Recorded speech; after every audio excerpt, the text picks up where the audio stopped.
नमस्कार दोस्तों, एक बार फिर स्वागत है आपका सारांश आईसीएस के इस YouTube प्लेटफॉर्म में। दोस्तों, जैसा कि आप लोगों को पता है कि सारांश आईसीएस ने एमपीपीएससी प्रीलिम्स जो कि 19 जून 2022 को होने वाला है, उसके लिए एक टेस्ट सीरीज चलाई है। और उस टेस्ट सीरीज में हम लोग जो हैं 50 टेस्ट ले रहे हैं, जिनमें से जो 26 टेस्ट हैं वो टॉपिक वाइज हैं और इनको पढ़ने के लिए आपको पर्याप्त समय दिया जा रहा है। और ये 26 टेस्ट एक दिन छोड़कर एक दिन हो रहे हैं। उसके बाद 10 टेस्ट जो हैं आपके वो यूनिट वाइज हैं और 14 जो हैं वो एफएलटी हैं। इस प्रकार सारांश आईसीएस की विजय भवा टेस्ट सीरीज 50 टेस्ट मात्र 199 रुपए में अभी ऑफर में चल रही है। इसके बाद इसकी कीमतें बढ़ा दी जाएंगी, इसलिए आप सभी लोगों से गुजारिश है कि आप 1-2 दिन में ही इस टेस्ट सीरीज को परचेज कर लीजिए। आज हम लोग पहले टेस्ट का डिस्कशन करने वाले हैं जो सारांश आईसीएस पे हुआ था। चलिए शुरू करते हैं अब हम लोग पहले टेस्ट के डिस्कशन से। और मुझे उम्मीद है आप लोगों को ये टेस्ट डिस्कशन पसंद आएगा और इस वीडियो को ज्यादा से ज्यादा शेयर करना, अपने दोस्तों को बताना कि वो सारांश आईसीएस का ऐप इंस्टॉल कर इस टेस्ट सीरीज को परचेज कर सकते हैं। चलिए पहले प्रश्न की ओर हम लोग चर्चा करें तो पहला प्रश्न है कि परमार वंश की प्रारंभिक राजधानी क्या थी। जैसा कि आप लोग जानते हो कि परमार वंश की जो राजधानी थी, दूसरी राजधानी वो धार थी, परंतु उससे पहले परमार वंश की जो प्रारंभिक राजधानी थी वो क्या थी, उज्जैन। तो इसका सही आंसर क्या होगा, इसका सही आंसर होगा उज्जैन। उज्जैन से फिर एक शासक आते हैं जिनका नाम है बेरी सिंह द्वितीय। जिनका नाम क्या है, बेरी सिंह द्वितीय। और ये बेरी सिंह द्वितीय क्या करते हैं, राजधानी उज्जैन से परावर्तित करके धार ले आते हैं। ये एक और इंपॉर्टेंट क्वेश्चन है, इसको याद रखिएगा। पहला प्रश्न आप लोगों ने याद रखा कि परमार वंश की प्रारंभिक राजधानी क्या थी, आपने आंसर किया उज्जैन।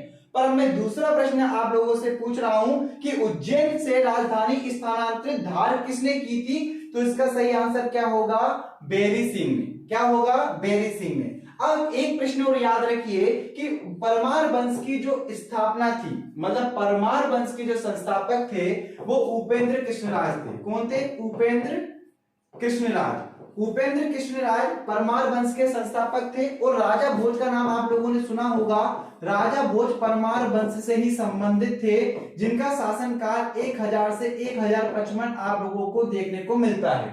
राजा भोज ने ही बड़ा तालाब का निर्माण कराया था।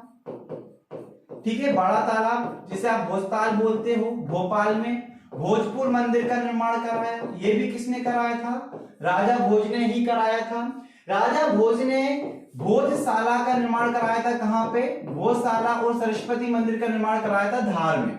ठीक है, धार में, ये भी आप लोगों को याद होगा।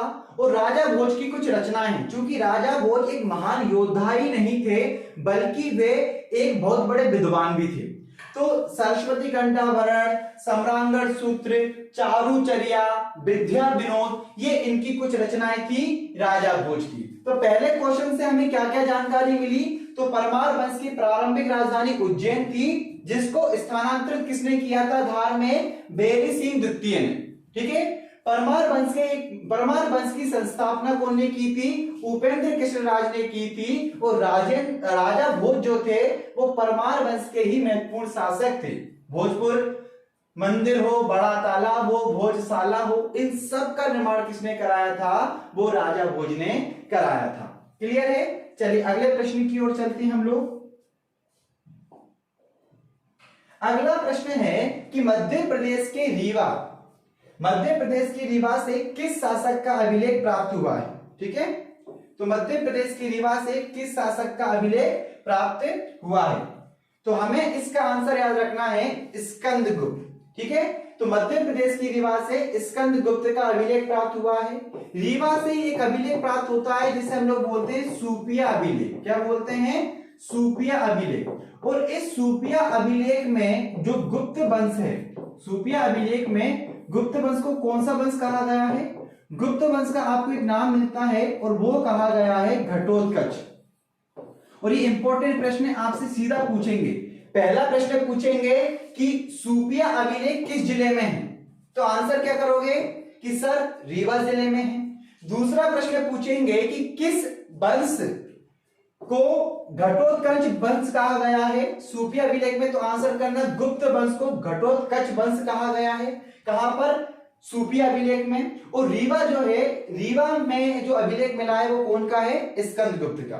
फिर आप लोगों को याद होगा कुमारगुप्त, कुमारगुप्त से संबंधित एक अभिलेख आप लोगों को मिलता है तुमेन अभिलेख। कौन सा अभिलेख मिलता है, तुमेन अभिलेख। कहां पे, अशोकनगर में। पहले ये गुना में आता था, चूंकि गुना से अशोकनगर 2003 में अलग हो गया, तो अब तुमेन अभिलेख आता है अशोकनगर में।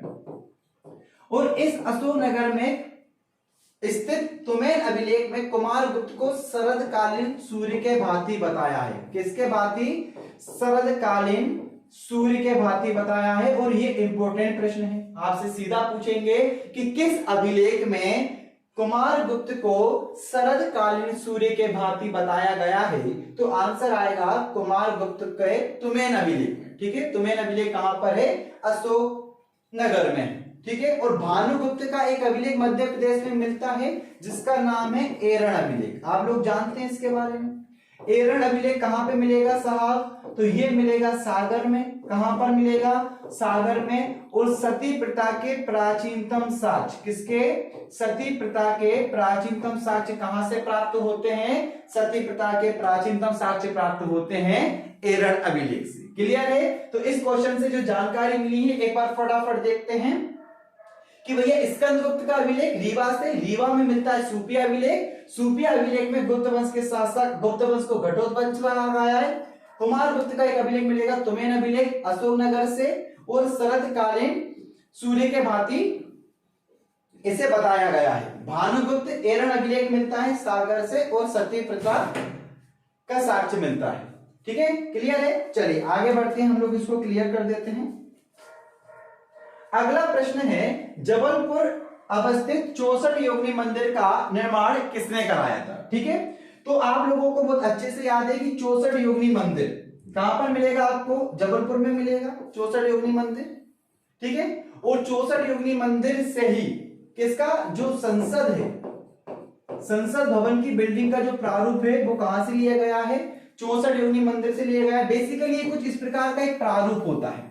इसमें क्या होता है, चारों ओर 64 माता, इस प्रकार 64 माताएं होती हैं। ठीक है, जब आप कभी जबलपुर जाओगे तो भेड़ा घाट के पास में आपको 64 योगी मंदिर दिखेगा, काफी खूबसूरत है। उसके जस्ट पास में भेड़ा घाट जलप्रपात का आपको मिलेगा, नर्मदा नदी के किनारे स्थित है। यहाँ पर आपको बीच में एक मंदिर मिलेगा। ठीक है, इस टाइप से। तो यहाँ पे जो मेन माता है वो यहाँ पर स्थित है, और इसके चारों ओर 64 इस प्रकार माताएं। हालांकि जो विदेशी आक्रांता होते थे उन्होंने इन मंदिरों को काफी तोड़ फोड़ दिया है, तो अभी अपने मूल स्वरूप में आप लोगों को नहीं मिलेगी। ठीक है, तो 64 योगिनी मंदिर का निर्माण कराया था कलचुरी शासक युवराज प्रथम ने। किसने कराया था, युवराज प्रथम ने 64 योगिनी मंदिर का निर्माण कराया था। याद रखिएगा, इंपॉर्टेंट क्वेश्चन है, कहां पर अवस्थित है, जबलपुर में। विद्याधर के बारे में आप लोगों को पता है, चंदेल वंश के महान शासक थे विद्याधर, और इन्होंने कंदरिया महादेव मंदिर का निर्माण कराया। किसका निर्माण कराया इन्होंने, कंदरिया महादेव मंदिर का निर्माण कराया। किसने, विद्याधर ने। गण्यदेव ने किसका निर्माण कराया, ये भी चंदेल वंश के शासक थे। और चित्रगुप्त मंदिर आप लोगों को दिखेगा, चित्रगुप्त मंदिर कहां पर, खजुराहो में। चंदेल शासकों ने खजुराहो में मंदिरों का निर्माण कराया था। तो चित्रगुप्त मंदिर आपको कौन निर्माण कराएगा, गण्यदेव कराएगा। कंदरी महादेव जो कि सबसे बड़ा मंदिर है उसका निर्माण कौन कराएगा, विद्याधर कराएगा। और युवराज प्रथम ने किसका निर्माण कराया, आंसर याद रखिएगा 64 योगिनी मंदिर का। जबलपुर में है, और भारत के संसद भवन की रूपरेखा कहां से ली गई है, 64 योगिनी मंदिर से ही ली गई है। क्लियर है। चलिए अगले प्रश्न की ओर चलते हैं। क्वेश्चन नंबर 4, उदय चंद कहां के शहीद थे। आप लोगों को याद होगा कि महात्मा गांधी ने 1942 में अंग्रेजों को भारत से बाहर निकालने के लिए एक आंदोलन चलाया। अगस्त 1942 में चालू किया गया भारत छोड़ो आंदोलन। कौन सा आंदोलन, भारत छोड़ो आंदोलन। तो भारत छोड़ो आंदोलन आप लोगों को याद होगा, महात्मा गांधी ने करो और मरो का नारा दिया। ठीक है, तो भारत छोड़ो आंदोलन जब 1942 में चलाया जा रहा था तो ये खबर अंग्रेजों को मिल गई थी। तो अंग्रेजों ने ऑपरेशन जीरो आवर के तहत जितने भी महत्वपूर्ण नेता थे, किसके तहत क्वेश्चन एग्जाम में आता है, ऑपरेशन जीरो आवर, ठीक है, ऑपरेशन जीरो आवर के तहत सभी महत्वपूर्ण नेताओं को गिरफ्तार कर लिया। तो सभी महत्वपूर्ण नेताओं को जब गिरफ्तार कर लिया गया तो जो भारत छोड़ो आंदोलन था उसकी जो बागडोर थी वो किनके हाथों में आ गई, युवाओं के हाथों में आ गई। तो उन्हीं युवाओं ने अब भारत छोड़ो आंदोलन को आगे बढ़ाने का निर्णय लिया। इसी में मध्य प्रदेश के एक क्रांतिकारी युवा जिनका नाम था उदयचंद, जिनका नाम क्या था, उदयचंद, कहां के निवासी थे साहब, मंडला के, ठीक है। तो इन्होंने भारत छोड़ो आंदोलन का नेतृत्व किया, अपने हाथ में झंडा लेके जा रहे थे, झंडा लेकर इस उद्देश्य से कि वो थाने पर झंडा को फहरा देंगे, परंतु इनको रोकने के लिए पुलिसकर्मी लगे हुए थे। पुलिसकर्मियों ने वार्निंग दी कि आगे मत बढ़िए नहीं तो गोली चला दी जाएगी, पर युवा जोश था, भारत की स्वतंत्रता आंखों में लिए हुए थे। ऐसी स्थिति में उदयचंद लगातार आगे बढ़ते रहे और जो गोली चलाई गई उस गोली के द्वारा इनकी मृत्यु हो गई, इसलिए उदयचंद शहीद हो गए। तो ये जो सारी घटना थी वो थी भारत छोड़ो आंदोलन से संबंधित, ठीक है। रीवा के बारे में एक दो फैक्ट अगर मैं बताऊं तो सुपारी शिल्प के लिए कौन जाना जाता है, सुपारी शिल्प के लिए रीवा जाना जाता है, आप लोग बखूबी जानते हो, ठीक है ना। झाबुआ, झाबुआ में आप लोगों को पता भी है भील जनजाति रहती है, सेकंड हाईएस्ट परसेंटेज यहाँ पे 89% अलीराजपुर में है, दूसरा झाबुआ में है, ठीक है। चलिए आगे बढ़े, अगले प्रश्न देखते हैं। अगला प्रश्न क्या है कि प्रथम आंग्ल मराठा युद्ध में सिंधिया वंश से किसने भाग लिया। चलिए तो प्रथम आंग्ल मराठा युद्ध, सबसे पहले तो ये जान ले साहब कि प्रथम आंग्ल मराठा युद्ध हुआ कब था। तो प्रथम आंग्ल मराठा युद्ध, आप लोगों को पता है कि मराठा साम्राज्य की स्थापना की थी शिवाजी ने काफी सशक्त मराठा साम्राज्य की स्थापना की, और जैसे जैसे मराठा साम्राज्य आगे बढ़ रहा था वो अंग्रेजों के लिए चुनौती बनता जा रहा था।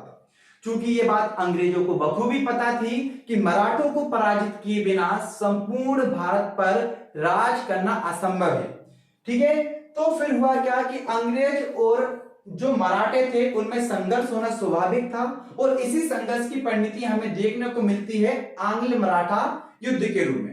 तो प्रथम आंग्ल मराठा युद्ध जो हुआ था वो 1775 से, ये इंपॉर्टेंट क्वेश्चन है, 1775 से लेके 1782 के मध्य हुआ था, जो 1782 में सालबाई की संधि से समाप्त होता है। किससे समाप्त होता है, सालबाई की संधि से समाप्त होता है प्रथम आंग्ल मराठा युद्ध।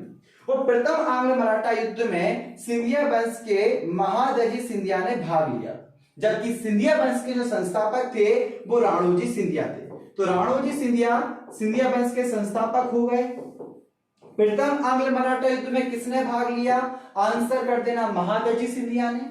दौलतराव सिंधिया ने, देखो सिंधिया वंश की जो प्रारंभिक राजधानी थी, जैसे परमार वंश की प्रारंभिक राजधानी हम लोग पढ़ के आए हैं, उसका आंसर है उज्जैन, ठीक है। उज्जैन के बाद बेर सिंह द्वितीय उसे कहां ट्रांसफर करता है, धार में, ठीक है। ठीक उसी प्रकार जो सिंधिया थे इनकी भी प्रारंभिक राजधानी क्या थी, उज्जैन।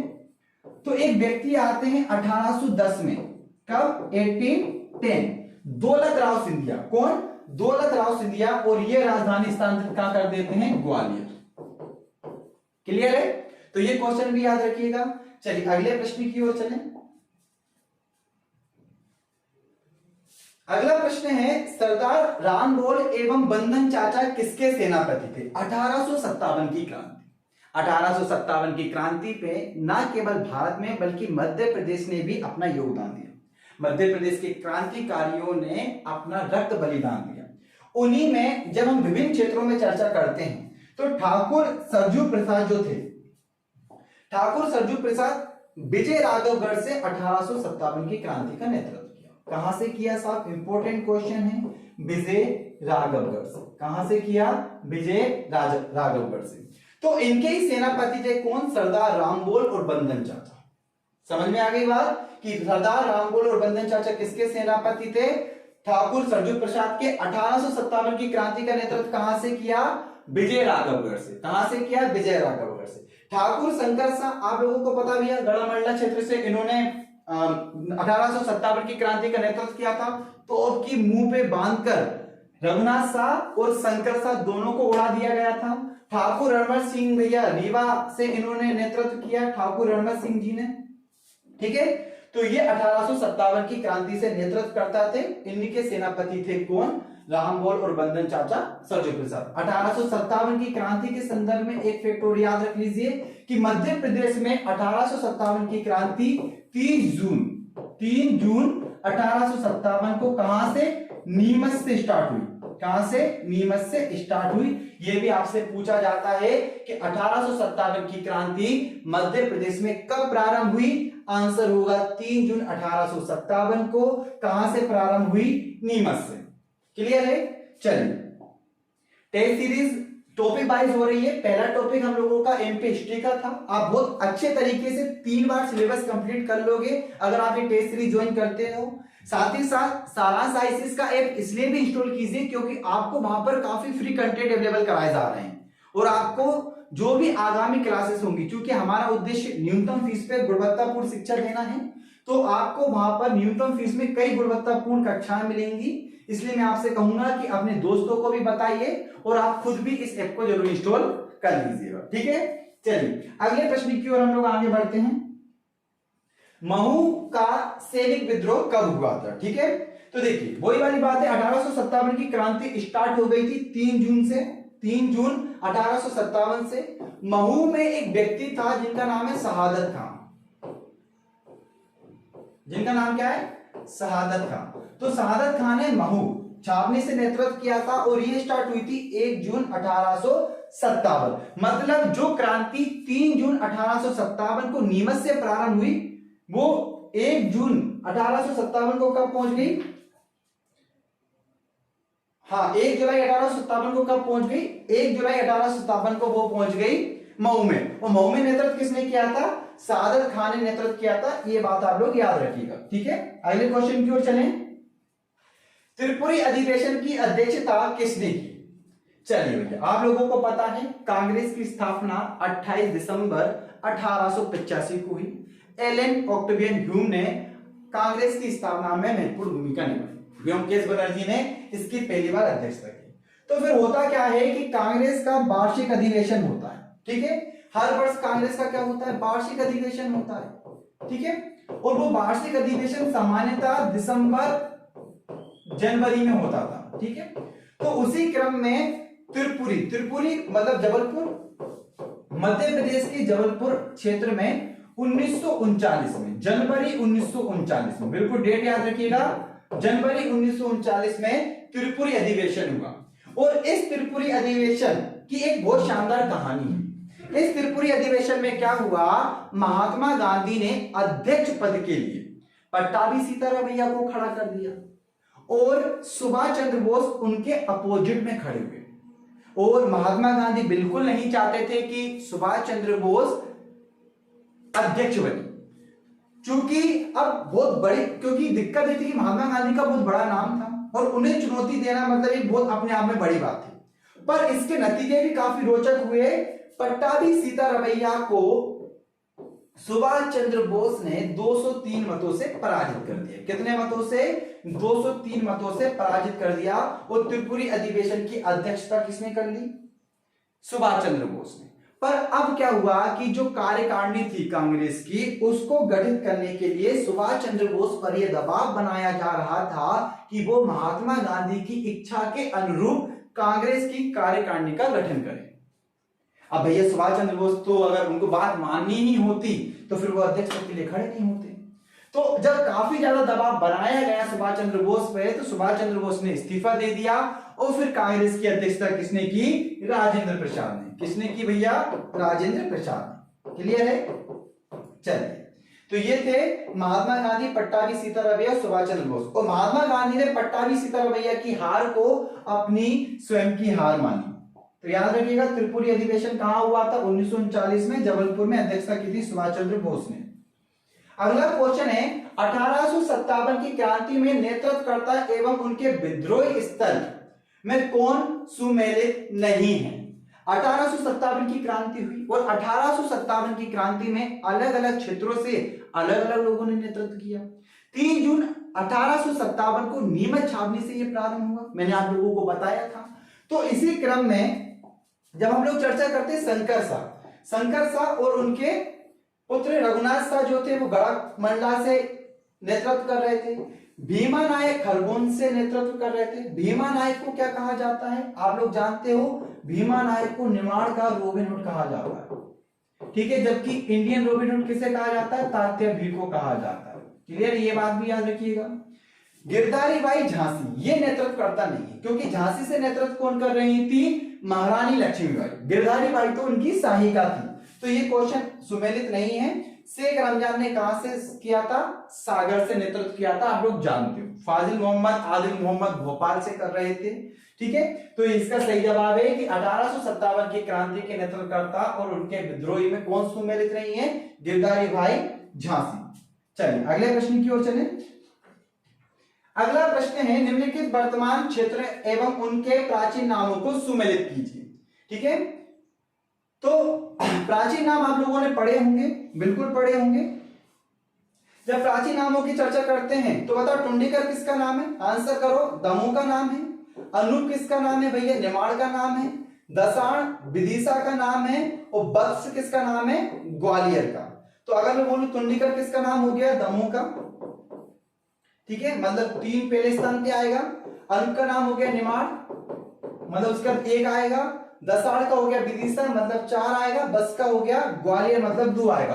तो इसका सही आंसर क्या हो जाएगा, इसका सही आंसर हो जाएगा 3 1 4 2, 3 1 4 2, ठीक है।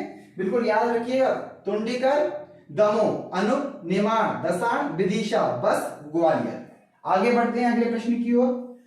किस शासक के द्वारा मंदसौर के किले का निर्माण कराया गया था, ठीक है। आप लोगों को पता है कि अलाउद्दीन खिलजी जब गुजरात विजय कर रहा था तो उसने रहने के लिए, विश्राम करने के लिए एक किले का निर्माण कराया। तो मंदसौर के किले का जो निर्माण कराया वो किसने कराया है, अलाउद्दीन खिलजी ने। तो इसका सही आंसर क्या होगा, अलाउद्दीन खिलजी। अलाउद्दीन खिलजी के बारे में आप लोग जानते हो, ये बाजार नियंत्रण व्यवस्था के लिए जाना जाता है। खिलजी वंश का महत्वपूर्ण शासक, ठीक है। बाजार नियंत्रण व्यवस्था, दीवान ए मुस्तकराज नामक विभाग की स्थापना की थी, ठीक है। नगद वेतन दिया, हुलिया एवं दार प्रथा स्टार्ट की, कई शानदार सुधार किए अलाउद्दीन खिलजी ने, ठीक है। तो इसी ने करवाया था मंदसौर के किले का निर्माण। मोहम्मद बिन तुगलक ने धार के किले का निर्माण कराया था, ये याद रखिए। मोहम्मद बिन तुगलक ने किस का कराया था, धार के किले का निर्माण कराया था मोहम्मद बिन तुगलक ने, ठीक है। जहांगीर तो नहीं, पर जहांगीर महल का निर्माण वीर सिंह बुंदेला ने कराया था। और सूरज सेन ने कराया था ग्वालियर के किले का निर्माण 525 में। भैया कब कराया था ग्वालियर के किले का निर्माण, 525 में। तो ये बात याद रखिएगा, सूरज सेन ने ग्वालियर के किले का निर्माण कराया था। मोहम्मद बिन तुगलक ने धार के किले का निर्माण कराया। मंदसौर किले का निर्माण अलाउद्दीन खिलजी ने कराया। आगे बढ़ते हैं अगले प्रश्न की ओर, ठीक है। अगला प्रश्न क्या है, मध्य प्रदेश के किस प्रमुख राजवंश और उनकी राजधानी बताना है भैया, ठीक है। मध्य प्रदेश के प्रमुख राजवंश और उनकी राजधानी बताना है। कलचुरी राजवंश की राजधानी क्या थी, कलचुरी राजवंश की राजधानी त्रिपुरी थी, बिल्कुल सही बात है। बुंदेलाओं की ओरछा थी, ये भी बिल्कुल सही बात है। परमार वंश की जो राजधानी थी वो विदिशा नहीं थी। परमार वंश की प्रारंभिक राजधानी उज्जैन थी, मैंने आप लोगों को बताया है। बाद में इनकी जो राजधानी हो जाती है वो धार हो जाती है। धार कौन स्थानांतरित करता है, बेरी सिंह द्वितीय करता है। मैंने आप लोगों को बताया था कि उज्जैन से धार कौन करता है, बेरी सिंह द्वितीय, ठीक है। ओलिकर वंश की राजधानी कौन सी थी, दसपुर। तो बिल्कुल सही बात है, कलचुरी वंश। कलचुरी वंश की 3 शाखाएं दिखती हैं आप लोगों को, एक महिष्मती शाखा मिलती है, ठीक है। एक आप लोगों को ये कलचुरी वंश की त्रिपुरी शाखा मिलती है और एक रतनपुर वाली मिलती है। और सबसे ज्यादा जो फेमस है वो त्रिपुरी शाखा है। रतनपुर जो है वो मध्य प्रदेश में नहीं आता है, रतनपुर छत्तीसगढ़ में आता है। क्लियर है, आगे बढ़ते हैं अगले प्रश्न की ओर। श्री राम के छोटे भाई शत्रुघ्न के पुत्र थे, उन्होंने मध्य प्रदेश के किस राज्य पर शासन किया, आप लोगों को पता है। उन्होंने मध्य प्रदेश के विदिशा पर शासन किया है। बहुत बखूबी तरीके से आप लोगों को ये जानकारी पता है, विदिशा क्षेत्र पर शासन किया, ठीक है। उज्जैनी और चेदी 2 महाजनपद थे, जिसे अवंती और चेदी महाजनपद कहते हैं। मध्य प्रदेश में 2 ही महाजनपद थे उस समय पे। आगे बढ़े, अगला प्रश्न, मध्य प्रदेश में गौड़ वंश के अंतिम शासक कौन थे? ठीक है, तो देखो गौड़ वंश के अंतिम शासक थे, इसका सही आंसर है नरहरि। नरहरि शाह मध्य प्रदेश में गौड़ वंश के अंतिम शासक थे। मध्य प्रदेश में गौड़ वंश की स्थापना किसने की? यादव राय ने। किसने की? यादव राय ने।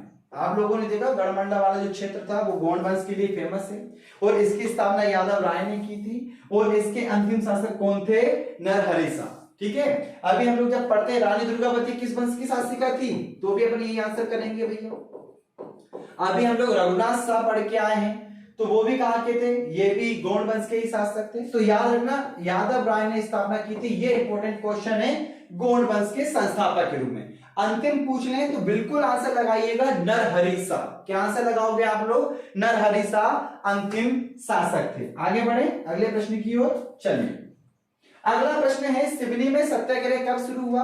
सिवनी में सत्याग्रह शुरू हुआ था 1916 में। कब शुरू हुआ था? 1916 में। कांग्रेस, उसके आगे क्रम में कांग्रेस और खिलाफत आंदोलन फिर आराम से चलते रहे। 1916 में सिवनी सत्याग्रह प्रारंभ हुआ था, याद रखिएगा। अगला प्रश्न है, मध्यकालीन चंदेल वंश का संस्थापक कौन था? मध्य प्रदेश के प्रमुख राजवंश सिलेबस में दिए हुए हैं, उनके संस्थापक कौन थे, उनके राजा कौन थे, उनके द्वारा कौन कौन से प्रसिद्ध कार्य किए गए हैं, उन सबसे लेकर प्रश्न एग्जाम में आने की संभावना है। तो चंदेल वंश के संस्थापक आप लोग जानते हो नन्नुक महोदय थे, नन्नुक जी थे। और नन्नुक जी ने ये स्थापना कब की थी? 931 में चंदेल वंश की स्थापना कर दी। ठीक है, खरजूर बाग इनकी राजधानी थी। क्या थी? खरजूर बाग। और चंदेल वंश में ये किस लिए फेमस है? चंदेल वंश फेमस है खजुराहो के मंदिरों के लिए। किसके लिए फेमस है? खजुराहो के मंदिरों के लिए फेमस है, खजुराहो के मंदिरों के। इन्होंने कितने मंदिरों का निर्माण कराया था? 85 मंदिरों का निर्माण कराया था। वर्तमान में केवल 22 मंदिर नजर आते हैं। वर्तमान में कितने मंदिर नजर आते हैं? केवल 22 मंदिर नजर आते हैं चंदेल वंश के। क्लियर है? तो खरजूर बाग इनकी राजधानी थी, नन्नुक ने स्थापना की थी। आप लोगों को पता है विद्याधर चंदेल वंश का एक प्रतापी शासक था, जो महमूद गजनवी के आक्रमण को इसने क्या किया था? सफलतापूर्वक विरोध किया था, मतलब उससे पराजित नहीं हुआ था। और विद्याधर ने कंदरिया महादेव मंदिर का निर्माण कराया खजुराहो में। तो ये भी इंपॉर्टेंट क्वेश्चन है कि विद्याधर ने किस मंदिर का निर्माण कराया? कंदरिया महादेव मंदिर का निर्माण कराया। ठीक है, यशो बर्मन जो थे, यशो बर्मन ने चतुर्भुज मंदिर का निर्माण कराया। किसका कराया? चतुर्भुज मंदिर का निर्माण। जो राजा धंग थे, धंग ने आदिनाथ और पार्श्वनाथ मंदिर का निर्माण कराया। आदिनाथ और पार्श्वनाथ मंदिर का निर्माण कराया। कहां पर? खजुराहो में। ठीक है, और गंडदेव ने चित्रगुप्त मंदिर का निर्माण कराया। किसका निर्माण कराया? चित्रगुप्त मंदिर का निर्माण कराया। तो ये जानकारी हमें प्राप्त होती है इस क्वेश्चन से कि मध्यकालीन चंदेल वंश के संस्थापक नन्नुक महोदय थे। आगे बढ़े अगला प्रश्न, किंग एडवर्ड टाउन हॉल कहां अवस्थित है? जानकारी के लिए बता दूं कि अब इसका नाम किंग एडवर्ड टाउन हॉल नहीं है, इसका नाम वर्तमान में है महात्मा गांधी हॉल। इसका नाम वर्तमान में क्या है? महात्मा गांधी हॉल। ठीक है, महात्मा गांधी हॉल। बेसिकली इस हॉल का जो निर्माण था 1904 में कराया गया था। कब कराया गया था? 1904 में इस हॉल का निर्माण कराया गया था। कहां पे किया गया था? इंदौर में। जैसे ही भारत को आजादी मिली तो हम अंग्रेजों के नाम क्यों रखें? हमने हमारे राष्ट्रीय पिता महात्मा गांधी के नाम पर इस हॉल का नाम रख दिया। किसका? किंग एडवर्ड हॉल का नाम। ठीक है, तो 1904 में हालांकि बनाया था तब उसका नाम था, परंतु वर्तमान में इसका नाम क्या है? इसका नाम है महात्मा गांधी हॉल और अवस्थिति कहां पे है? इंदौर में। ठीक है, क्लियर है? आगे बढ़ते हैं अगले प्रश्न की ओर। अगला प्रश्न है, कसाई खाना विद्रोह के संबंध में निम्न कथनों पर विचार कीजिए। ठीक है, कसाई खाना विद्रोह 1920 में आम लोगों को पता है असहयोग आंदोलन चल रहा था। असहयोग आंदोलन का जो ज्वाला थी वो मध्य प्रदेश तक भी आ रही थी। इसी क्रम में सागर में एक जगह थी रतोना। ठीक है, रतोना से कसाई खाना विद्रोह की शुरुआत हुई। उद्देश्य क्या था? असहयोग करना। नहीं करेंगे भैया, नाम ही है असहयोग आंदोलन के क्रम में चल रहा था तो असहयोग क्यों करेंगे। ठीक है, 1920 की बात है, 1920 की। ठीक है, तो कसाई खाना विद्रोह बेसिकली असहयोग आंदोलन का ही पार्ट था। ये विद्रोह रतुना सागर में हो रहा था। इसके समर्थन में महाकोशल की जनता ने काउंसिलिंग चुनाव का बहिष्कार भी किया था। इसके नेतृत्वकर्ता कौन थे? माखनलाल चतुर्वेदी थे। माखनलाल चतुर्वेदी ने इनका नेतृत्व किया था। एक भारतीय आत्मा के रूप में माखनलाल चतुर्वेदी को जाना जाता है। ठीक है, 1975 में हिम तरंगिणी के लिए इन्हें साहित्य अकादमी पुरस्कार भी मिला था। ठीक है, परंतु ये आंदोलन असफल नहीं रहा था साहब, ये आंदोलन रहा था सफल, और मध्य प्रदेश में सफल होने वाला पहला आंदोलन था जो अंग्रेजों के विरुद्ध हुआ था। इसलिए जो असत्य कथन है वो क्या है? ये आंदोलन असफल रहा। नहीं, ये आंदोलन सफल रहा, इसलिए ये कथन कैसे हो जाएगा? ये कथन हो जाएगा असत्य। क्लियर है? आगे बढ़े, चलिए अगला प्रश्न है, निम्नलिखित में से कौन परमार वंश का शासक नहीं था? बता दो फटाफट, परमार वंश के संस्थापक कौन थे? अभी बताया 2 मिनट पहले आप लोगों को। परमार वंश के संस्थापक थे उपेंद्र कृष्णराज। कौन थे? उपेंद्र कृष्णराज। अभी पढ़ के आए हम लोग। प्रारंभिक राजधानी बता दो जल्दी से। उज्जैन। किसने ट्रांसफर की थी? ग्वालियर, सॉरी धार किसने ट्रांसफर की थी? जल्दी बता दो। बेरी सिंह द्वितीय ने। किसने की थी? बेरी सिंह द्वितीय ने। बहुत शानदार। चलिए, तो परमार देव इसके शासक नहीं थे, राजा भोज थे। मैंने आप लोगों को बताया है कि जो राजा भोज थे, राजा भोज का शासनकाल 1000 से 1055 के बीच में रहा है। ठीक है, कविराज की उपाधि इनको दी जाती है। किसकी उपाधि दी जाती है? कविराज की उपाधि। ठीक है, सिंधु राज इसके महत्वपूर्ण शासक थे सियक द्वितीय। सियक द्वितीय बहुत इंपॉर्टेंट है, चूंकि परमार वंश की स्थापना की तो उपेंद्र कृष्णराज ने थी, परंतु वास्तविक संस्थापक किसे माना जाता है? सियक द्वितीय को वास्तविक संस्थापक माना जाता है। ये बात आप लोग याद रखिएगा। क्लियर है? आगे बढ़े। हाँ, चलिए अगला प्रश्न। अगला प्रश्न क्या है भैया? मांडू विजय दक्षिण विजय की कुंजी थी, ये कथन किसका है? बढ़िया प्रश्न है। ठीक है, और मांडू विजय दक्षिण विजय की कुंजी थी, ये कथन था अमीर खुसरो महोदय का। अमीर खुसरो का नाम सुना होगा आप लोगों ने, अरे क्यों नहीं सुनोगे? तूतिए ए हिंद कहा जाता है। ठीक है, इनकी एक पुस्तक है खजाइन उल फुतू, उसमें अलाउद्दीन खिलजी के बारे में अच्छी खासी जानकारी देते हैं ये खजाइन उल फुतू में। ठीक है, बाजार नियंत्रण प्रणाली सबके बारे में बताते हैं, और इन्हीं को खड़ी बोली का जनक कहा जाता है। किसे कहा जाता है खड़ी बोली का जनक? अमीर खुसरो को ही कहा जाता है। बताओ भैया, सितार का आविष्कार किसने किया? अमीर खुसरो ने किया। तबला का आविष्कार किसने किया? अमीर खुसरो ने किया। मतलब एक व्यक्ति कितना टैलेंटेड था, आविष्कार भी कर लेता था, रचना भी लिख लिया करता था, और कुछ ऐसे कथन भी बोल दिया करता था जो हमारे एग्जाम में आ सकते हैं। और वो कथन कैसे हैं कि मांडू विजय दक्षिण विजय की कुंजी थी, इस कथन की विवेचना कीजिए। क्लियर है? चलिए, मलिक काफूर के बारे में तो आप लोगों को पता ही होगा, अलाउद्दीन खिलजी का सेनापति जिसने दक्षिण विजय में महत्वपूर्ण भूमिका निभाई थी। चलो अगला प्रश्न। अगला प्रश्न क्या है कि निम्न घटनाओं एवं उनकी तिथियों में कौन असंगत है? इंपॉर्टेंट प्रश्न है, एक क्वेश्चन से आपको बहुत सारी जानकारी मिलने वाली है। ठीक है, चलो असंगत को छाटिए। मुझे बताओ पंजाब मेल कांड कब हुआ था? 1931 में, तो ये तो सही होगा फिर। ठीक है, रीवा चावल आंदोलन कब हुआ था? रीवा आंदोलन ये 1947 में हुआ था, ये भी सही है। सरापा कांड कब हुआ था? 1942 में, ये भी सही है। सोहाबल नरसंहार 1940 में हुआ था? नहीं, सोहाबल नरसंहार हुआ था 1938 में। कब हुआ था? 1938 में सोहाबल नरसंहार। चलिए एक चीज देखते हैं, देखो पंजाब मेल कांड की अगर मैं बात करूं तो ये पहली डेट याद रखिए 1931 को हुआ था।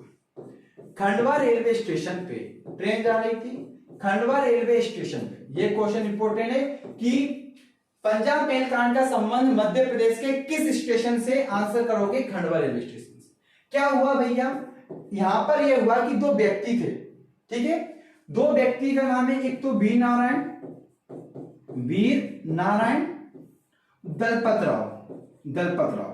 इन्होंने अंग्रेज व्यक्ति हेक्सन की हत्या कर दी। इन्होंने किसकी हत्या कर दी? हेक्सन की इन्होंने हत्या कर दी। इसलिए इस कांड को कहा जाता है पंजाब मेल कांड। जैसे काकोरी कांड हुआ था, हालांकि तो काकोरी एक्शन प्लांट कहते हैं, उत्तर प्रदेश सरकार ने उसका नाम बदल दिया है। हमें उम्मीद है मामा जी भी अब पंजाब मेल कांड को पंजाब मेल एक्शन प्लान कर दें तो ज्यादा अच्छा होगा। तो 1931 में खंडवा रेलवे स्टेशन पे वीर नारायण और दलपत राव ने हेक्सन की हत्या कर दी, इसी को कहा जाता है पंजाब मेल कांड। रीवा का चावल आंदोलन का हुआ था 1947। बेसिकली एक कर लगाया जाता था, उसका नाम क्या था? जबरिया लेही। जबरिया लहबी, ठीक है। और इस कर का विरोध कर रहे थे, इस कर का विरोध कर रहे थे एक व्यक्ति जिनका नाम था त्रिभुवन तिवारी। क्या नाम था जिनका?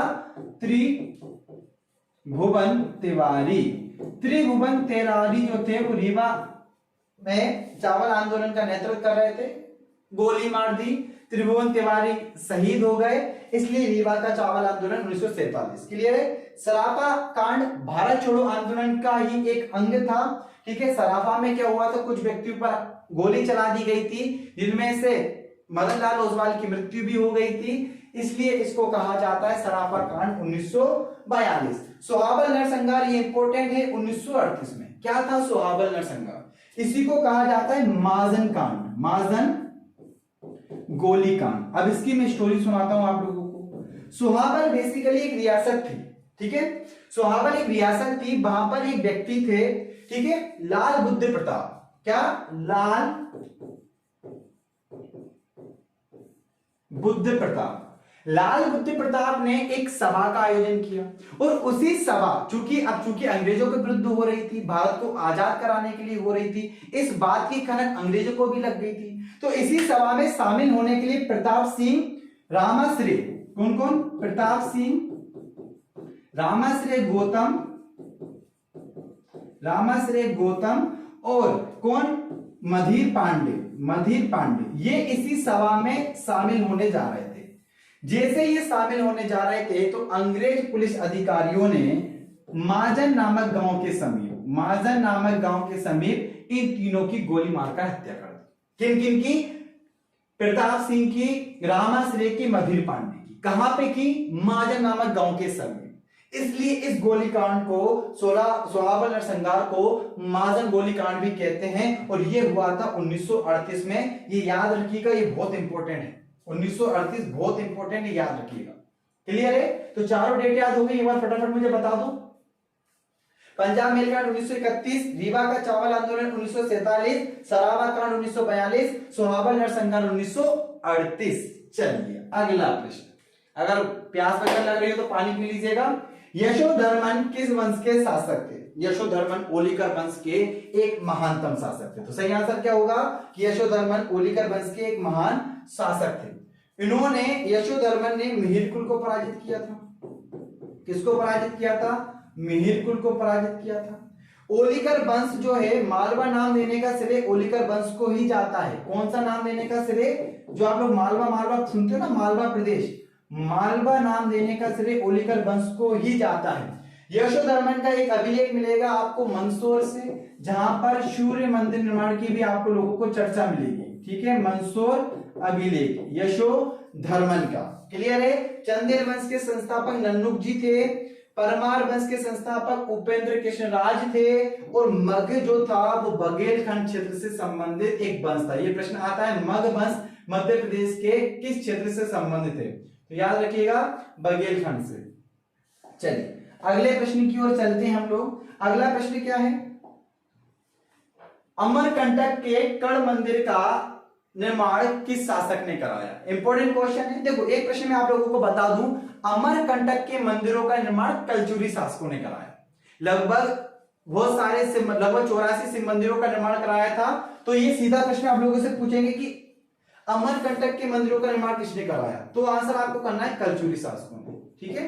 यहां पे आपको ये कर्ण मंदिर मिलेगा, कर्ण मंदिर मिलेगा आपको अमरकंटक में।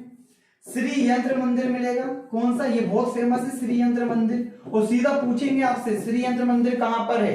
आंसर कर देना अमरकंटक में। अमरकंटक कौन से जिले में आता है? अनूपपुर में। और अमरकंटक में क्या फेमस है?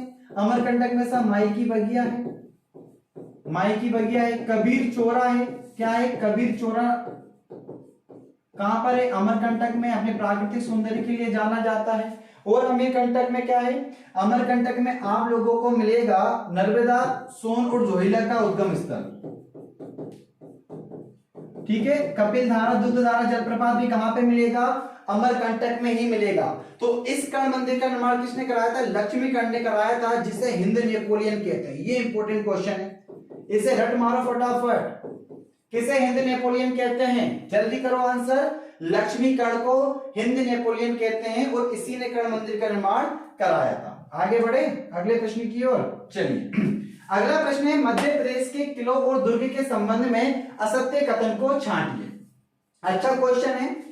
देखो पहला प्रश्न है कि असीरगढ़ के किले का निर्माण आसा अहिर नामक राजा ने कराया था। बात तो सही है कि असीरगढ़ का किले का निर्माण किसने कराया था? बुरहानपुर में असीरगढ़ का किला, और इसका निर्माण कराया था आसा अहिर नामक व्यक्ति ने। मां शारदा का मंदिर में मिलेगा यहाँ पे, मैहर वाला नहीं, दूसरा। ठीक है, धार के किले का निर्माण मोहम्मद बिन तुगलक ने दक्षिण विजय पर बनवाया था। बिल्कुल सही बात है। अभी बता के आया हूं कि धार के किले का निर्माण मोहम्मद बिन तुगलक ने कराया था। मंदसौर के किले का निर्माण अलाउद्दीन खिलजी ने कराया था। ठीक है, धार के किले में आपको क्या मिलेगा? आपको खरबूजा महल मिलेगा। धार के किले में आपको खरबूजा महल मिलेगा, मां कालका का मंदिर मिलेगा। ये क्वेश्चन कई बार एग्जाम में आ चुका है। खरबूजा महल कहां पर स्थित है? आंसर करोगे धार में। धार के किले का नाम मोहम्मद। तीसरा है गिन्नौरगढ़। गिन्नौरगढ़ का किला राज बसंती द्वारा बनाया गया। ये गलत है। गिन्नौरगढ़ का किले का निर्माण कराया था साहब उदयवर्मन ने। किसने कराया था? ये याद रखिएगा, उदयवर्मन ने। राज बसंती ने नहीं कराया था गिन्नौरगढ़ के किले का निर्माण। ठीक है, चलिए उदयवर्मन ने कराया था। और गिन्नौरगढ़ किसके लिए फेमस है? ये तोतों के लिए फेमस है। बहुत याद पाए जाते हैं, तोतों के लिए फेमस है गिन्नौरगढ़ का किला। अगला है चंदेरी के किला पृथ्वी शासक कीर्तिपाल ने कराया था। बिल्कुल सही है कि चंदेरी के किले का निर्माण पृथ्वी शासक कीर्तिपाल ने कराया था। चंदेरी के किले में आपको क्या मिलेगा?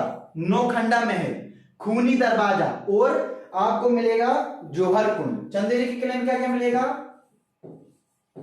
खूनी दरवाजा, ठीक है, दूसरा जौहर कुंड, क्योंकि 800 रानियों ने, जब बाबर ने यहां पर अटैक किया था मेदिनी राय के समय, तो 800 रानियों ने यहाँ पे जौहर कर लिया था, इसलिए आपको यहाँ पे जौहर कुंड मिलेगा। और आपको क्या मिलेगा? खूनी भंडारा, नौखंडा महल भी। ठीक है, चलिए आगे बढ़े। अगला प्रश्न, मध्य प्रदेश के राजा और उनके संबंध में असत्य कथन को छांटिए या गलत जोड़े को छांटिए। पहला क्या है कि राजा मानसिंह तोमर वंश से संबंधित है। दूसरा यशो बर्मन चंदेल वंश से संबंधित है। तीसरा है धंग परमार वंश से संबंधित है। कोक्कल कलचुरी वंश से संबंधित है। तो साफ आंसर क्या होगा? धंग परमार वंश से संबंधित नहीं है, धंग संबंधित है चंदेल वंश से। किससे संबंधित है? धंग चंदेल वंश से संबंधित है। राजा मानसिंह आप लोग जानते हो तोमर वंश के महत्वपूर्ण शासक थे। इन्होंने मानसिंह महल का निर्माण कराया ग्वालियर में, मान मंदिर का निर्माण कराया, मानसिंह महल का निर्माण कराया, और मृग ने गुजरी महल का निर्माण कराया अपनी प्रियतमा मृगनयनी के याद में। तो गुजरी महल का निर्माण किसने कराया? मानसिंह ने कराया।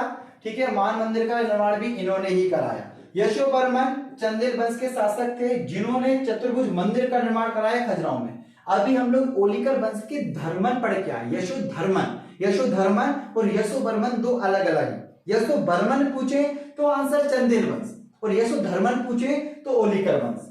ठीक है, धंग की बात करें तो धंग भैया चंदेल वंश से संबंधित हैं। ठीक है, जिन्होंने कौन कौन सा मंदिर का निर्माण कराया? आदिनाथ और पार्श्वनाथ।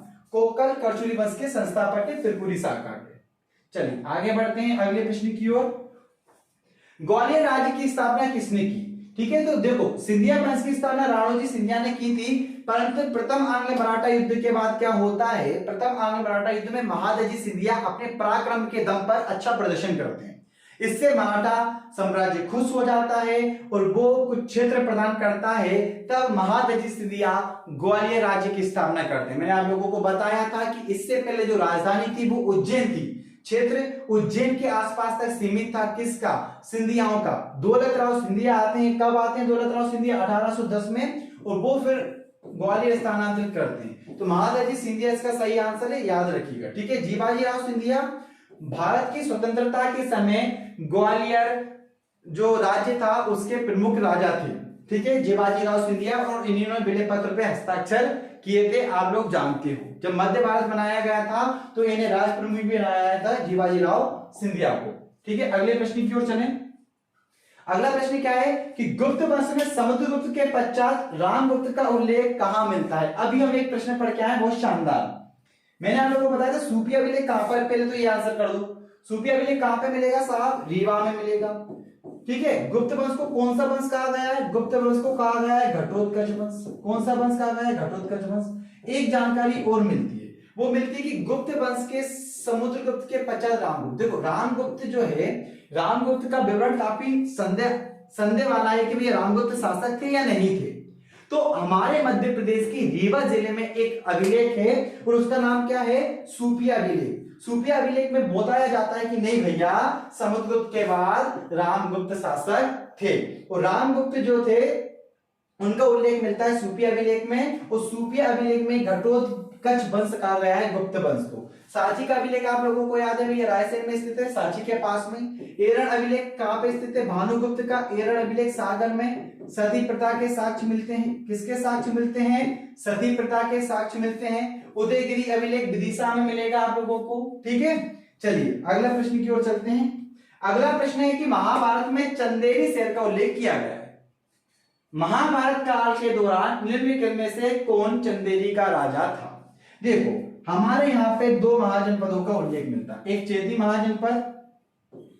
चेदी महाजनपद और दूसरा अवंती महाजनपद। चेदी महाजनपद की जो राजधानी थी वो सुक्तिमती थी।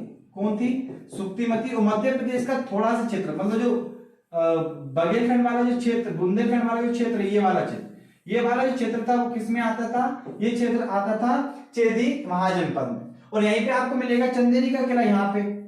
और उस समय जो शिशुपाल थे वो चेदी महाजनपद के शासक थे, शिशुपाल। तो स्वाभाविक सी बात है चंदेरी के शासक भी कौन होंगे, तो इसका सही आंसर होगा शिशुपाल। और अवंती महाजनपद आपको यहाँ पे मिलेगा, अवंती महाजनपद जिसकी दो राजधानी थी, उत्तरी अवंती की राजधानी उज्जैनी थी, दक्षिणी अवंती की राजधानी थी वो महिष्मती थी। और चंड प्रदोत अवंती महाजनपद के एक महत्वपूर्ण शासक थे, ठीक है। अगले प्रश्न की ओर चलें।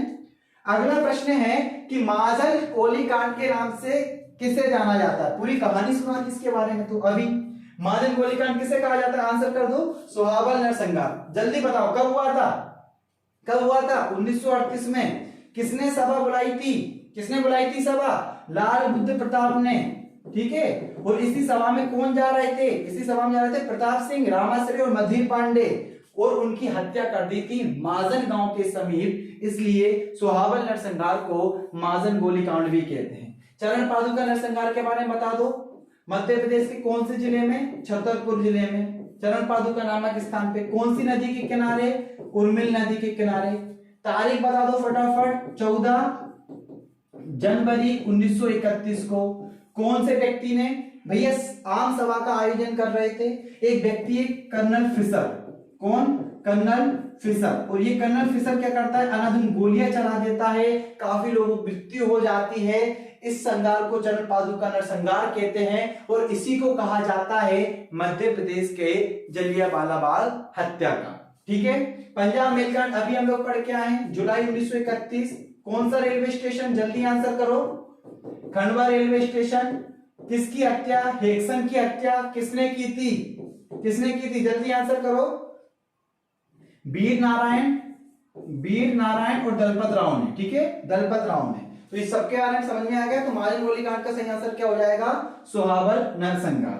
अगला प्रश्न देखते हैं। एक रानी ऐसी भी जीवनी का संबंध किससे है, तो यह भैया विजयराजे सिंधिया की लिखी हुई कहानी है, एक रानी ऐसी भी। इंपॉर्टेंट क्वेश्चन है, याद रखिएगा, एक रानी ऐसी भी, ठीक है। चलिए अगला प्रश्न देखते हैं।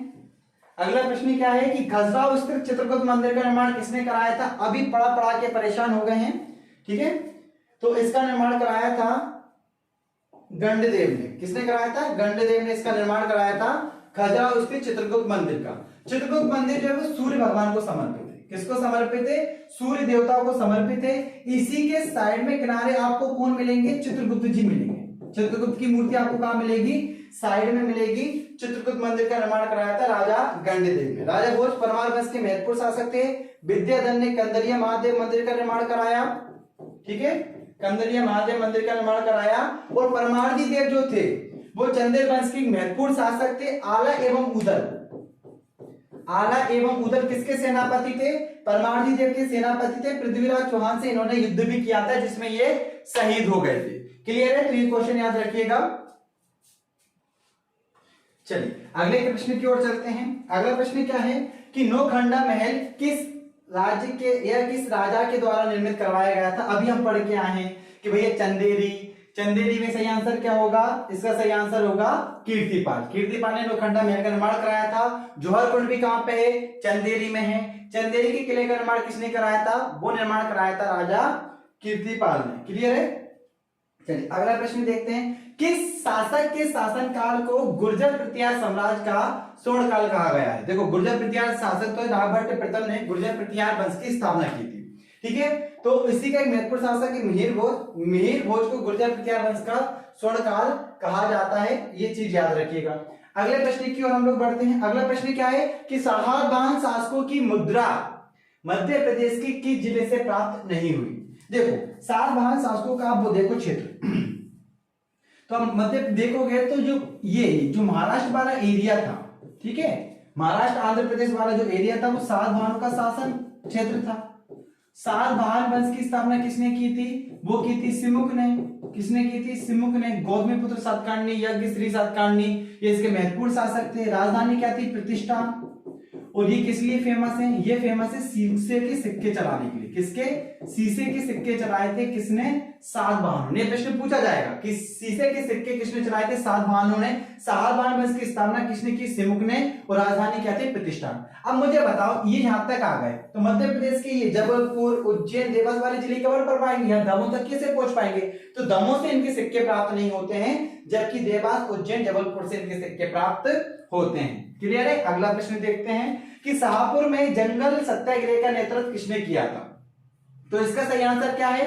इसका सही आंसर रहेगा बंजारी सिंह कोरकू ने, क्योंकि शाहपुर जो है बेसिकली कहां पे? बुरहानपुर में। मैं आपको बताऊं कि जंगल सत्याग्रह एक जगह नहीं चला था, ठीक है। जब सविनय अवज्ञा आंदोलन चल रहा था तो मध्य प्रदेश के विभिन्न क्षेत्रों में जंगल सत्याग्रह चला, जहां पर उन्होंने वन कानूनों का विरोध किया। तो उसी के दुर्गा शंकर मेहता ने कहां पे नेतृत्व किया? देखो 1930, सबसे पहले तो याद रखो जंगल सत्याग्रह कब चले? 1930 में, ठीक है। दुर्गा शंकर मेहता ने सिवनी में एक जगह का नाम है टूरिया जंगल सत्याग्रह, टूरिया जंगल। तो टूरिया जंगल सत्याग्रह का नेतृत्व किसने किया? तो आप आंसर करोगे भैया दुर्गा शंकर मेहता ने किया। खाजा नायक जो थे वो भीमा नायक के साले थे, ठीक है। तो इन्होंने 1857 की क्रांति में भीमा नायक का साथ दिया था।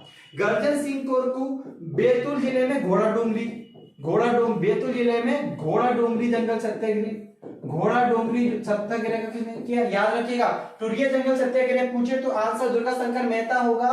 घोड़ा डोंगरी पूछे तो आंसर ये अपना गंजन सिंह कोरकू होगा। परंतु शाहपुर पूछे, शाहपुर कहां पे आता है? साहब बुरहानपुर में आता है। इसका आंसर होगा बंजारी सिंह कोरकू, ठीक है। चौंक गए? सुपर निर्माण से मिले सुपर सफेदी। चलो आगे बढ़े। अगला प्रश्न, अहेर राजाओं में सबसे प्रतापी राजा कौन था? तो इसका बहुत आप लोगों को भी आंसर पता है, कीर्तिवीर अर्जुन इसका सही आंसर है। सबसे प्रतापी शासक थे अहेर राजा, और अहेर राजा ने महेश्वती जो नगर है वो बसाया था, ठीक है। अब 1857 की क्रांति के संदर्भ में नेतृत्वकर्ता और उससे संबंधित क्षेत्रों के युग्मों को सुमेलित कीजिए। जो असुमेलित है उसको हमें बताना है, ठीक है। अभी हम लोगों ने बताया था कि 1857 की क्रांति कहां से स्टार्ट हुई थी? 3 जून 1857 को कहां से स्टार्ट हुई थी? मध्य प्रदेश में नीमच से स्टार्ट हुई थी, ठीक है। तात्या टोपे ने कानपुर, झांसी, ग्वालियर का नेतृत्व किया, बिल्कुल सही बात है साहब। सादत खान ने मऊ का किया, बिल्कुल सही बात है। अभी हम लोग पढ़ के आए 1 जुलाई 1857। नारायण सिंह ने रायपुर से किया, शेख रमजान ने किया था सागर से। तो ये सुमेलित नहीं है, ये गलत है साहब। शेख रमजान ने कहां से किया था? सागर से किया था। ये बात याद रखिएगा, कई बार एग्जाम में आ भी चुका है सागर वाला। अगला, मध्य प्रदेश के किलों एवं दुर्गों के संबंध में असत्य कथन को चाटिए, रिपीट क्वेश्चन है। अभी इसके बारे में हम लोगों ने डिस्कशन कर लिया है। महेशमती नगर किसने बताया? अहेर राजा ने बताया, मैंने अभी बताया 2 मिनट पहले, ये भी आप लोग जानते हो, ठीक है। अगला प्रश्न, भारत में इंग्लैंड का कौन सा दूत जहांगीर के पीछे पीछे कहां आ गया था? अजमेर के मांडू तक आ गया था। देखो भैया, भारत में मुगल साम्राज्य था, अंग्रेज चाह रहे थे कि भारत से व्यापार कर ले, तो अंग्रेजों ने दूत भेजना स्टार्ट किए। पहले टॉमस रो आए। टॉमस रो व्यापारिक सुविधाएं प्राप्त करने के पीछे बहुत तलबे चाटे आए थे अकबर से मिलने। अकबर की मौत हो चुकी थी, जहांगीर शासक बन चुके थे। जहांगीर के पीछे पीछे अजमेर चले गए, अजमेर से मांडू तक आ गए। हालांकि उन्हें उतनी सफलता नहीं मिली जितनी विलियम शॉकिंस से मिली, ठीक है। तो ये बहुत अच्छा क्वेश्चन है, याद रखिएगा कि भारत में इंग्लैंड का कौन सा दूत जहांगीर के पीछे मांडू। मांडू के बारे में बता दो, इसे क्या बोलते हैं? सादियाबाद। क्या बोलते हैं इसे, सादियाबाद बोलते हैं, मांडू में आपको कौन कौन से महल मिल जाएंगे, होसन शाह का मकबरा मिल जाएगा, संगमरमर से निर्मित पहली इमारत है होसन शाह का मकबरा। ठीक है, होसन शाह जो कि दिलावर खां का पुत्र था, अनब खां कहते थे। और आपको क्या मिल जाएगी, जामा मस्जिद मिल जाएगी होसन शाह के मकबरे के जस्ट पीछे। असरफी महल कहां पर है, असरफी महल, असरफी महल भी आपको मिलेगा मांडू में। ठीक है, रानी रूपमती महल कहां पे मिलेगा, रानी रूपमती महल ये भी आपको मांडू में मिलेगा। ठीक है, तो ये सब याद रखिएगा मांडू के बारे में। आगे बढ़ते हैं, अगला प्रश्न है कि मध्य प्रदेश में नमक सत्याग्रह का नेतृत्व किसने किया था। नमक सत्याग्रह का नेतृत्व किया था डीपी मिश्रा ने। जब नमक कानून तोड़ा गया था तो जबलपुर से मध्य प्रदेश में नमक सत्याग्रह की शुरुआत हुई थी। कहां से हुई थी, याद रखिएगा, जबलपुर से। ठीक है, और जो डीपी मिश्रा थे वो इसके नेतृत्व करते थे। आईएमपी प्रश्न याद रखिएगा। अगला प्रश्न देखते हैं, अगला प्रश्न क्या है, मिलान कीजिए। इंपोर्टेंट क्वेश्चन है। जितने भी आप लोगों को इसमें स्थल दिखाई दे रहे हैं, कायथा, नब्दा टोली, आबरा और डोंगरिया, ये सारे के सारे ताम्रपाषाणकालीन स्थल है। कौन कौन से, कायथा, नब्दा टोली, आबरा और डोंगरिया। तो याद रखिए सब क्या है, ताम्रपाषाणकालीन स्थल। वो बहुत इंपॉर्टेंट प्रश्न, सीधा पूछेंगे। कायथा क्या है, ताम्रपाषाणकालीन स्थल है। नब्दा टोली क्या है, ताम्रपाषाणकालीन स्थल है। आबरा क्या है, ताम्रपाषाणकालीन स्थल है। डोंगरिया क्या है, ताम्रपाषाणकालीन स्थल। ठीक है, तो कायथा कहां पे, कायथा है उज्जैन में। ठीक है, कौन सी नदी के किनारे, काली सिंध नदी के किनारे। वो कायथा ही बरामीर की जन्मस्थली है। किसकी स्थली है, बरामीर की जन्मस्थली है कायथा। कायथा की खोज किसने की थी, विष्णु श्रीधर बाकड़कर महोदय ने। ठीक है, तो बीएस बाकड़कर महोदय जो थे उन्होंने इसकी खोज की थी। याद करना, बीएस बाकड़कर महोदय ने 3 स्थलों की खोज की थी। उसको ऐसे याद कर लो, भीनाका, भीनाका, बी से हो गया भीमबेटका, ना से हो गया नागदा, का से हो गया कायथा। क्लियर है। नब्दा टोली कहां पे है, नब्दा टोली आपको खरगोन में मिलेगा, महेश्वर में मिलेगा बेसिकली, और महेश्वर खरगोन में आता है। आबरा, आबरा आपको कहां पे मिलेगा, आबरा आपको मिलेगा मंदसौर में। आबरा के बारे में एक फैक्ट याद रखिएगा, रोमन व्यापार के साक्ष्य मिलते हैं आबरा से। रोमन व्यापार के साक्ष्य कहां से मिलते हैं, आबरा से मिलते हैं। और डोंगरिया आपको मिलेगा बालाघाट से। क्लियर है, तो आबरा याद रखिएगा, बहुत इंपॉर्टेंट क्वेश्चन है, रोमन व्यापार के साक्ष्य। क्लियर है, तो कायथा, उज्जैन, नब्दा टोली, खरगोन, आबरा, मंदसौर, डोंगरिया, बालाघाट। चलिए अगले प्रश्न की ओर चलते हैं। होलकर व सिंधिया के राज्य के क्षेत्रों को पहचाने। होलकर ने अपना राज्य ग्वालियर में और सिंधियाओं ने नागपुर में स्थापित किया था। नहीं भैया, गलत है। सिंधियाओं ने कहां पे स्थापित किया था, ग्वालियर में। होलकर ने किया था इंदौर में। होलकर ने अपना राज्य इंदौर में, सिंधियाओं ने नागपुर में, ये भी गलत है। होलकर ने अपना राज्य इंदौर में और सिंधियाओं ने अपना राज्य ग्वालियर में स्थापित किया था। ये इसका आंसर सही है। ठीक है, चलिए आगे बढ़ते हैं अगले प्रश्न की ओर। चरण पादुका नरसंहार के बारे में असत्य को छांटिए। पूरी राम कथा ही हो गई इसके बारे में। तो ठीक है, अपन ने क्या पढ़ा था कि चरण पादुका नरसंहार 14 जनवरी 1931 में छतरपुर में उर्मिल नदी के किनारे घटित हुई घटना थी, जिसे मध्य प्रदेश का जलियांवाला बाग हत्याकांड कहा जाता है। और गोली चलाने का आदेश कर्नल फैसल ने दिया था। ये भी सही है, ये भी सही है, ये भी सही है। तो इसका सही आंसर हो जाएगा सभी कथन सत्य हैं। क्लियर है। चलिए अगले प्रश्न की ओर चलते हैं। नरसिंहपुर क्षेत्र के प्रमुख नेता कौन थे, इसके दोनों ही आंसर सही हैं। मेहरबान सिंह भी सही आंसर है, ढिल्लन साहब भी है। ठीक है, दोनों ही आंसर सही है। ठीक है, कोई दिक्कत नहीं है, याद रखिएगा। अगले प्रश्न का आंसर देखते हैं। मंदसौर अभिलेख के संबंध में निम्न कथनों पर विचार कीजिए। मंदसौर अभिलेख में सूर्य मंदिर के निर्माण और रेशम बुनकर श्रेणी का उल्लेख है। बात तो सही है यार कि मंदसौर अभिलेख से हमें सूर्य मंदिर के निर्माण और रेशम बुनकर श्रेणी का उल्लेख मिलता है। दूसरा, इसे संस्कृत विद्वान बस भट्टी के द्वारा संस्कृत भाषा में उत्कीर्ण कराया गया। ये इंपॉर्टेंट बात है। अभी तक हम लोगों को यह पता है कि सूर्य मंदिर का निर्माण कराया गया था, रेशम बुनकर श्रेणी का उल्लेख मिलता है, परंतु मंदसौर अभिलेख उत्कीर्ण किसने कराया था, तो बस भट्टी ने कराया था, संस्कृत विद्वान। और ये अभिलेख कुमारगुप्त द्वितीय के समय का है। तो ये तीनों ही कथन सत्य हैं और इसका आंसर क्या होगा, सही, सभी कथन सत्य हैं। बिल्कुल याद रखिएगा, सूर्य मंदिर के निर्माण, रेशम बुनकर श्रेणी, संस्कृत विद्वान बस भट्टी के द्वारा संस्कृत भाषा में उत्कीर्ण कराया गया और ये अभिलेख कुमारगुप्त द्वितीय के समय का है। अगला प्रश्न क्या है, आदमगढ़ के संबंध में निम्न कथनों में से कौन सत्य नहीं है। आदमगढ़ कहां पे आता है, आदमगढ़ आता है साहब होशंगाबाद में। कहां पे आता है, होशंगाबाद में आता है। और इसके जो उत्खननकर्ता थे वो आरबी जोशी थे। कौन थे? आरबी जोशी। और पशुपालन के साक्ष्य मिलते हैं यहां से। किसके? पशुपालन के साक्ष्य मिलते हैं, पशुपालन के साक्ष्य। ठीक है, मानव के साथ कुत्ते को दफनाए जाने के साक्ष्य भी मिलते हैं, पशुपालन के साक्ष्य भी मिलते हैं, और इनके उत्खनन करते थे आरबी जोशी। आता कहां पे? होशंगाबाद में। तो भैया पहला कथन तो सत्य है, परंतु उत्खननकर्ता वाला गलत है, क्योंकि उत्खननकर्ता कौन है? आरबी जोशी। राजस्थान के बागोर की तरह भारत में पशुपालन के प्राचीनतम साक्ष्य बता ही दिया साहब, और होशंगाबाद में स्थित मध्य पाषाणकालीन स्थल है। तो याद रख लोगे आप लोग कि आदमगढ़ के उत्खननकर्ता कौन थे? आरबी जोशी महोदय थे। चलिए अगला प्रश्न क्या है?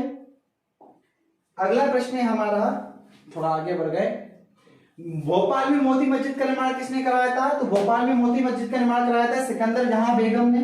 ठीक है, दोस्त मोहम्मद सिकंदर जहां बेगम ने किसका निर्माण कराया? मोती मस्जिद का। दोस्त मोहम्मद का भोपाल रियासत के संस्थापक थे। किसके? भोपाल रियासत के संस्थापक थे। ठीक है, कुदैशिया बेगम आप ढाई सीढ़ी मस्जिद का निर्माण कराएंगी, गवर्नमेंट का निर्माण कराएंगी, वगैरह वगैरह। अगले प्रश्न की ओर बढ़ते हैं। अगला प्रश्न है कि निम्नलिखित में से कौन तुमेन अभिलेख से संबंधित नहीं है? अभी समझाया है कि तुमेन अभिलेख जो है वो मध्य प्रदेश के, अब गुना जिले में नहीं, अशोकनगर जिले में आता है। ठीक है, इस अभिलेख में राजा को शरतकालीन सूर्य के भांति बताया है, अभी बताया मैंने, और कुमारगुप्त के शासनकाल की जानकारी देता है। तो क्या जानकारी नहीं देता है? तो ये रेशम बुनकर श्रेणी की जानकारी नहीं देता। ये जानकारी कौन देगा? मंदसौर अभिलेख देगा। इसलिए कौन सा कथन असत्य हो जाएगा? बी ऑप्शन असत्य हो जाएगा कि अभिलेख रेशम बुनकर श्रेणी के अंतर्गत आता है। क्लियर है? अगला प्रश्न देखते हैं, और आज का लास्ट प्रश्न है, क्योंकि अगले 50 प्रश्न अगली वीडियो में डिस्कस करेंगे। बहुचर्चित पंजाब मेलकांड कब घटित हुआ था? ये भी पूरा समझा दिया है मैंने कि 23-24 जुलाई को खंडवा रेलवे स्टेशन पे दो व्यक्तियों के द्वारा, बी नारायण और दलपत राव के द्वारा जैक्सन की हत्या कर दी गई। इसी को पंजाब मेलकांड कहते हैं। खंडवा रेलवे स्टेशन से ये संबंधित है। तो आज हमने 50 क्वेश्चन का डिस्कशन देखा। अगले 50 क्वेश्चन का अगला वीडियो में देखेंगे। उम्मीद है ये वीडियो आप लोगों को पसंद आई होगी। फटाफट टेस्ट सीरीज तैयार करो, क्योंकि इतनी कम शुल्क में, मात्र 199 में, हालांकि प्राइस बढ़ जाएंगे, मैं पहले ही बता रहा हूं, इतनी शानदार गुणवत्ता युक्त टेस्ट सीरीज आपको नहीं दिखेगी, वो तो आप समझ ही गए होंगे। और टेस्ट डिस्कशन में आपके कम से कम 500 से अधिक प्रश्न कवर होंगे। तो फटाफट ज्वाइन करिए, अपने दोस्तों को बताइए। आज के लिए इतना ही काफी है। जय हिंद, जय भारत।